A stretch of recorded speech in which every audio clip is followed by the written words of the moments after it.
안녕하세요. 저는 호사원이고 30대입니다. 새해를 맞이하여 다들 목표를 세우고 진행하기 바쁜 것 같습니다. 좋은 영상을 담아보려고 했는데 그냥 새롭게 다시 시작하는 것보다 꾸준히 해온 대로 하는 게 좋을 것 같아서 저는 지난해 아직 해결하지 못한 전세금에 관해서 기록 영상을 남기려고 합니다. 전세금에 대한 문제를 해결하기 위해서 집주인을 만나서 공증에 대해 계약을 했습니다.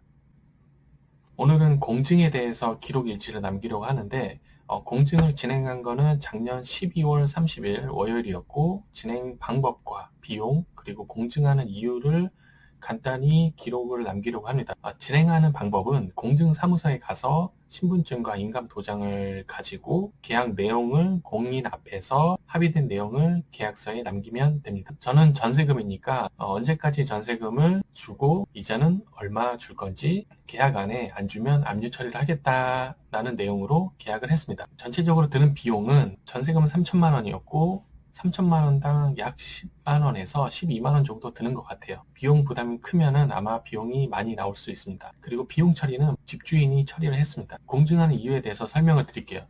공증하는 이유는 차용증보다는 법적 효력을 가지려고 저는 공증을 처리를 했어요.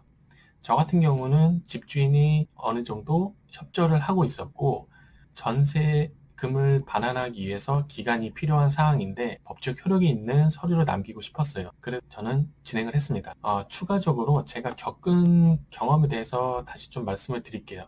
공증은 저도 처음 겪는 일이고 법무사를 통해서 진행하는 것으로 생각했습니다. 공증사무소라는 게 따로 있었습니다. 공증사무소에 가보면 저처럼 전세금을 못 받아서 오신 분들이 꽤 많이 있었어요. 대부분 돈에 관해서 계약 내용을 남기려고 하신 분들이에요. 그리고 공증사무소를 처음 가면은 그 계약 내용에 관한 지침이 없어서 집주인과 그 협의된 내용을 가지고 공증사무소 직원에게 가서 전세금에 관한 내용이고 이자는 얼마 주겠다라는 내용으로 말씀을 드리면은 진행을 해주실 거예요. 시간은 보통 30분 정도 내로 다 끝나고요.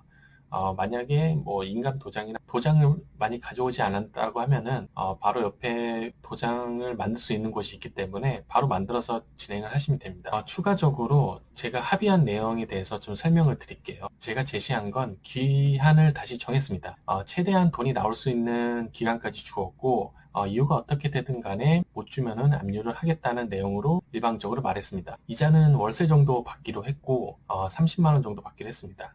이거를 연 12% 정도 되는 비용이었고 만약 이것도 연체가 되면은 24%를 받기로 했습니다. 공증은 그 채권자 즉 돈을 받을 사람이 일방적으로 제시를 하면 되고 원하는 대로 하면 됩니다. 저도 공증을 처음 겪는 일이기 때문에 잘 모르시는 분들에게 도움이 될 수 있게끔 내용을 간단히 정리를 해드렸고 비용이나 시간이나 이런 것들이 그렇게 많이 소요가 되지 않기 때문에 공증을 원하시면은 공증사무소에 가서 진행을 하시면 됩니다. 그리고 만약에 돈을 주지 않는 상황이 벌어지고 그 다음이 어떻게 되냐라고 궁금하실 수도 있는데 공증사무소 직원에게 물어봤을 때 그 차후에 어떻게 되는지는 압류 처리가 됩니다라고만 들었는데 실제적으로 제가 아직까진 겪지 않는 일이기 때문에 만약에 그런 일을 겪게 되면 차후에 어떻게 되는지는 기록 영상을 따로 더 담겠습니다. 처음이신 분에게 도움이 되었으면 합니다. 참고로 공증을 검색을 해보면은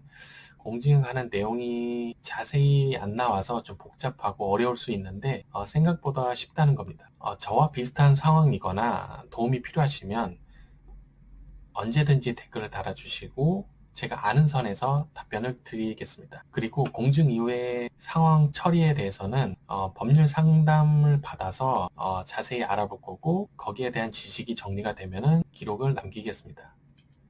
지금까지 호사원이었습니다.